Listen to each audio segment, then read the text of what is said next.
آذان کے مضبوط ترین عمل سے جنات کو حاضر کرنے اور جنات کو جلانے کا ایک مضبوط اور پاورفل عمل لے کر حاضر خدمت ہوں۔ آج کی ویڈیو میں آپ کو ہم 2 عمل بتانے والے ہیں۔ ہر ایک عمل 100% گارنٹی کے ساتھ ہے۔ نمبر 1، آپ خبیث سے خبیث جنات کو اس عمل کے ذریعے حاضر بھی کر سکتے ہیں۔ نمبر 2، پھر اس عمل کے ذریعے ہم آپ کو ایک عمل اور بتائیں گے کہ جس سے آپ جنات کو نکال بھی سکتے ہیں اور جنات کو جلا بھی سکتے ہیں۔ ہر شخص یہی چاہتا ہے کہ میں جنات کو حاضر بھی کر سکوں اور جنات کو نکال کر یعنی جلا کر اس کو ختم بھی کر سکوں۔ تو اس ویڈیو کو آپ نے آخر تک دیکھنا ہے۔ یہ 2 باتیں آپ کو اجازت عام کے ساتھ آج کے ویڈیو کے اندر ہم آپ کو بتانے والے ہیں۔ السلام علیکم ورحمۃ اللہ وبرکاتہ۔ اسلام ایک حقیقت ہے چینل میں آپ کو خوش آمدید کہتا ہوں۔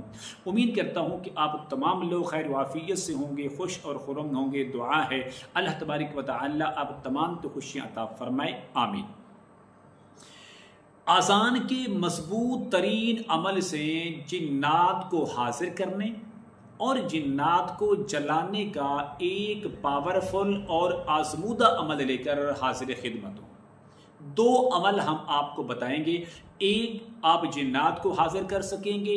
دوسرا، آپ جنات کو جلا کر راکھ بھی کر سکتے ہیں۔ عمل کیا ہے؟ عمل بتانے سے پہلے اگر آپ نے ابھی تک میرے چینل کو سبسکرائب نہیں کیا تو ضرور کر لیں تاکہ میری آنے والی ہر ویڈیو آپ کو بآسانی ملتی رہے۔ عمل کیا ہے؟ عمل کرنے سے پہلے اپنا حصار کرنا ضروری ہے۔ سب سے مضبوط ترین جو حصار ہے وہ آج کی ویڈیو کے اندر میں آپ کو بتانے والا ہوں۔ مریض کو سامنے بٹھائیں، جنات کی حاضری کروانے سے پہلے اپنا بھی حصار کریں اور مریض کا بھی حصار کریں۔ حصار کیا ہے؟ حصار یہ ہے، آپ نے سب سے پہلے آیت الکرسی کو 1 بار پڑھیں۔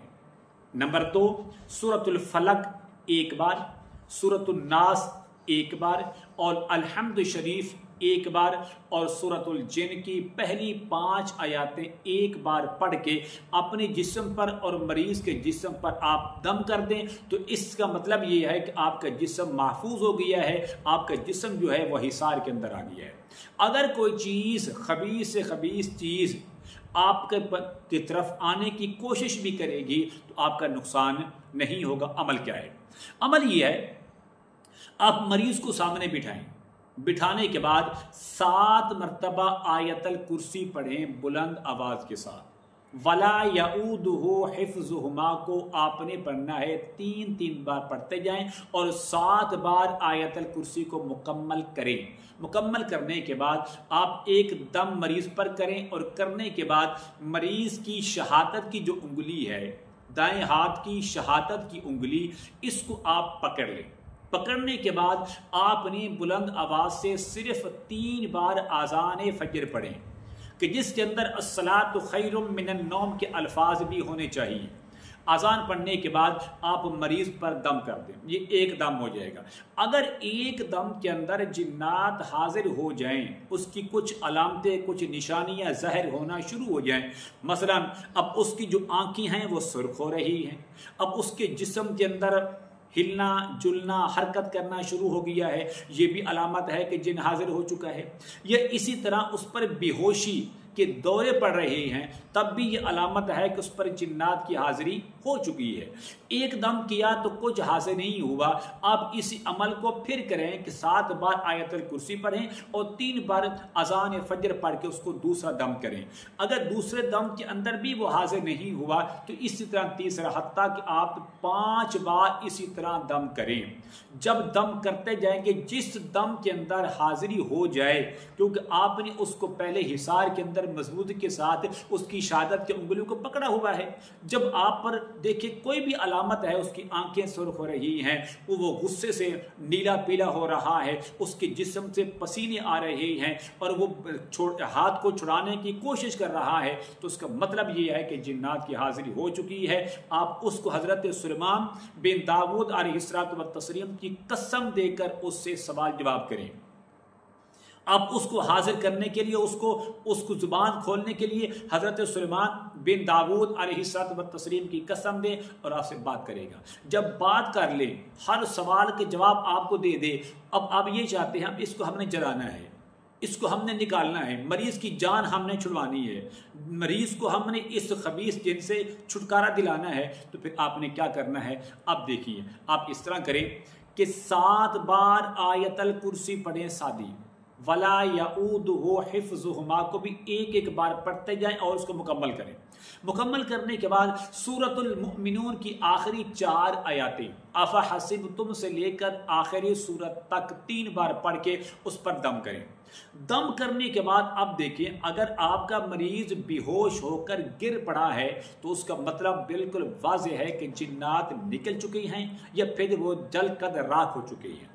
اگر آپ کا مریض بے ہوش نہیں ہوا بلکہ بدستور اپنی حالت پر موجود ہے تو آپ اس عمل کو دوبارہ دہرائیں.